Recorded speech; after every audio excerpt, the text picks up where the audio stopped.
everything seems to kind of be getting into a really weird place right now. I mean, well, not everything. Two things specifically, that being Noah and the apparent mystery behind his character, as well as more information on Drac and Joe. So I'm very curious to know how this is all gonna kind of stage out within the next couple chapters. But the chapter begins. We have like all the fights where they left off, but also the more like grounded into the plot story stuff that's going on with Noah, because we know that Noah sold out Rebecca and all this. It seems to be other beekeepers as well. He doesn't seem to be a good guy, but he seems to be at the same time trying to do something good overall, which is kind of weird morally to think about. He's like, well, the results outweigh the means, or the ends outweigh the means. It seems to be that kind of guy. Like, he doesn't mind trading over information for members of of his whole guild. And I know their guilds aren't the same as like the Fairy Tale Guild, but they're still like in a unit. And I mean, really, when you think about it, guilds in general, it's like a job hub. It's where you go to get work and stuff, and obviously you split some of like the profits with them. I don't know if the Eden Zero Guild is the same. It seems to mainly be also working on getting profit from people passing through and buying food and stuff. I don't know. We don't know a ton about like how many guilds there are, or like the extent of this guild goes out. But the guild, you wouldn't expect, even in the base root of it, when it's like kind of like I said, a job hub, that your boss would trade you to a crime lord. But Noah seems to be that kind of guy, and now the characters are, confronting him, finding out information. And Cheek immediately goes to try and fight him, but it's a hologram. The real Noah is back on Blue Garden, and here he's just kind of gonna give information about what's going on. He's saying that his ability is actually what's really kind of telling him things. His ability is called Eye of God, and originally it was like, oh yeah, you can find people, you can find like locations of people and things and whatnot. But he's like, well, with like GPS and all the advancements we have in technology and science, it didn't seem like that good of an ability. It seemed kind of useless. But then he found out that it also lets him observe people outside of time. So I'm guessing he can observe other timelines. Character I can think of off the top of my head that has a similar ability. What was it? Byakuran? I think it was him from Hitman Reborn, who had the ability to communicate with himself in like in alternate universes. So he's able to find out a lot of he's able just to kind of talk to people in other timelines of himself and then find information. It might have been a different character. Either way, and it's the similar power.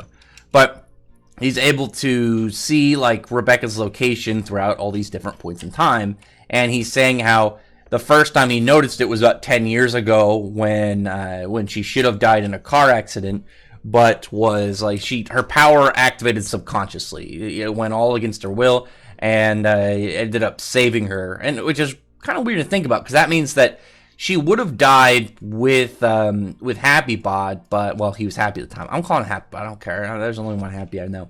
But there's the whole situation where maybe her power could have saved him, but it didn't, and because of that, she ended up losing Happy Bod, and he ended up dying, but she survived. And I was like looking back at just a couple of events to kind of figure out like any other points in time where her power really would have kicked in and saved her. It's really interesting because it makes you think of like, it's similar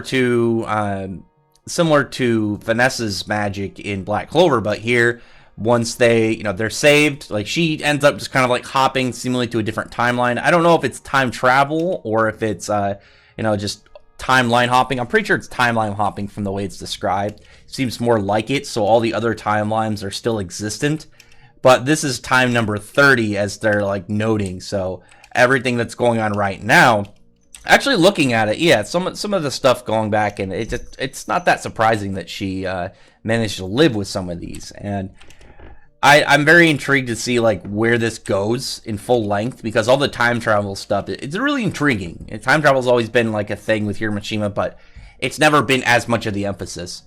But now we have Master Noah talking about all the things, what's going on, and saying how, oh yeah, the number 30 was the last timeline, and now you're at number 29. Now you're at number 30 because you keep changing at points in time, and because of that, now Draken Joe knows your power and stuff, and in the previous world, you didn't remember anything, but in this one you do, so your power is, like, it's fully awakened. So if Draken Joe captures you, there's no more imprisoned and waiting for things to happen. It's straight capture and, you know, using.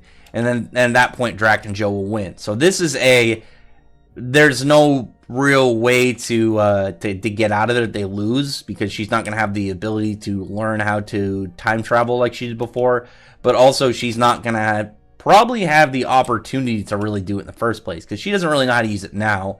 Good luck trying to, like, figure out how it works at the moment.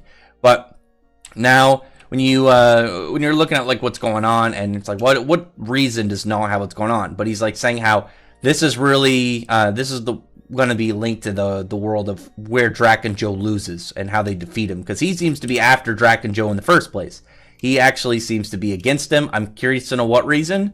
Like, Draken Joe, like, what level is Draken Joe's, like, reach going to be that some guy who can apparently see through timelines is like, we need to get this group rallied in order to defeat him? Because it's like, when do you work with, like, the big justice system that they have? Well, literally a guy named Justice in it. Instead, you're going for this character who just starts to, like, get a grasp on her powers. I don't know. Maybe he sees more, and it's not just as what we figured so far. Because maybe he knows about Shiki too, and, you know, knows some of the extent of what Shiki's going to be able to do. It makes me wonder also what Draken Joe, is his influence in the series going to be more than just this, you know, one arc villain? Is he going to end up returning? Is he going to get a second arc later on? That'd be actually really cool.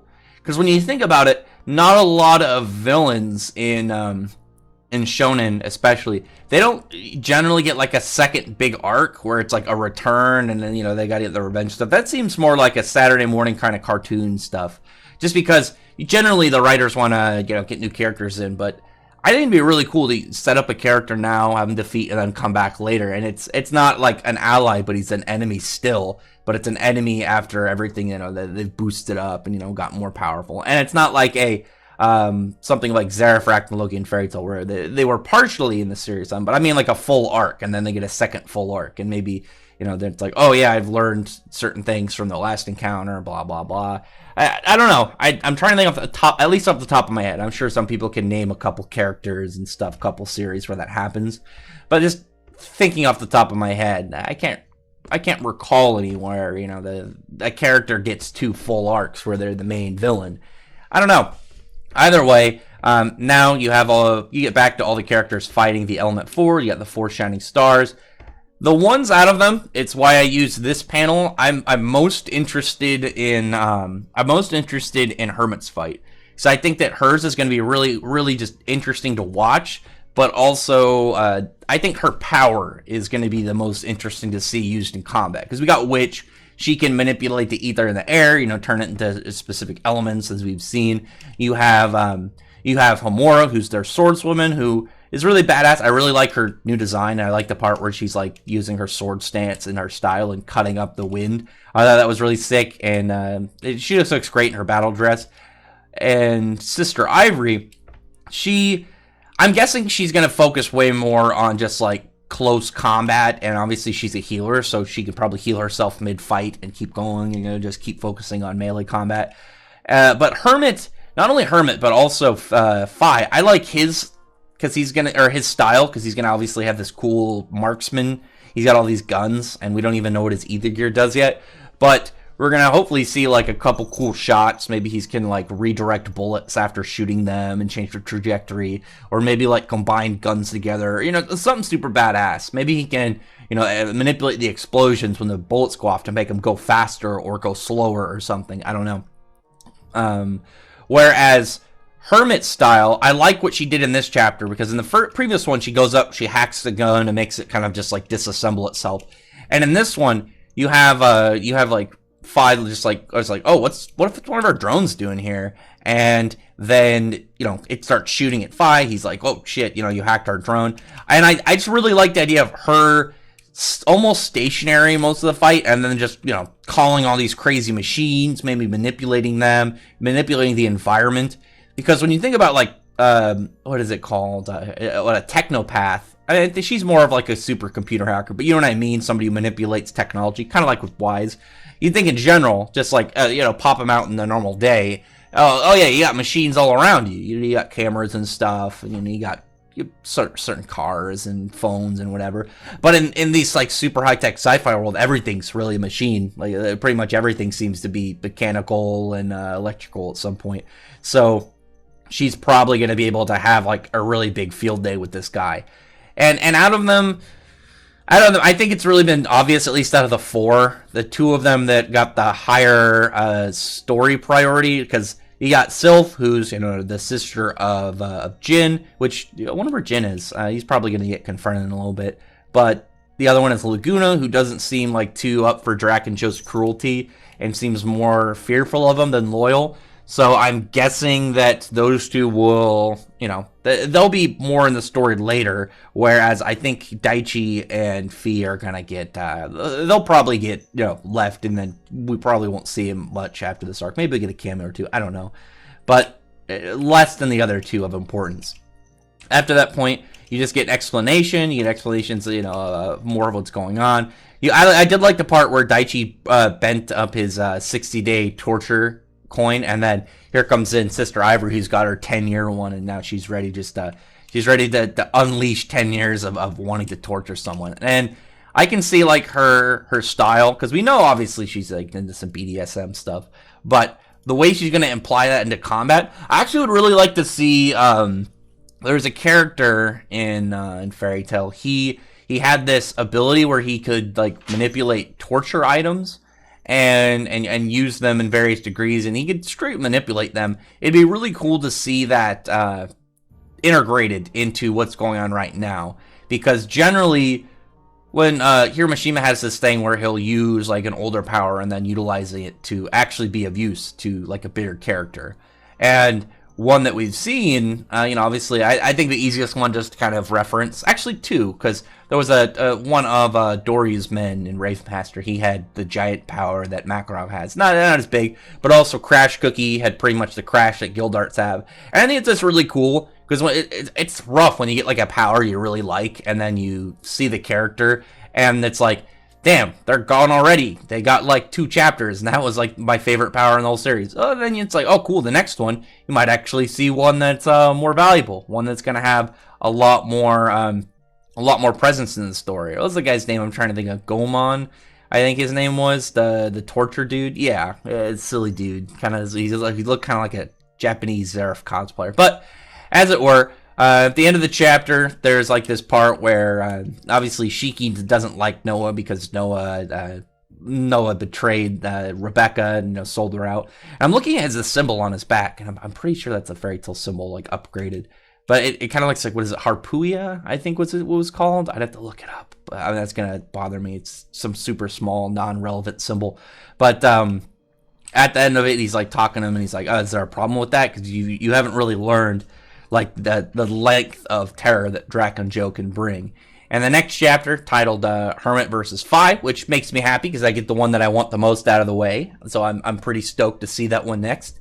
But I'm curious to know why Drac and Joe looks like he's in some weird pod, and what his plans are. Because we know obviously he wants Cat Leaper, which is like this reset timeline messing power. But why? What is his goal? What is the reason that he wants to do this?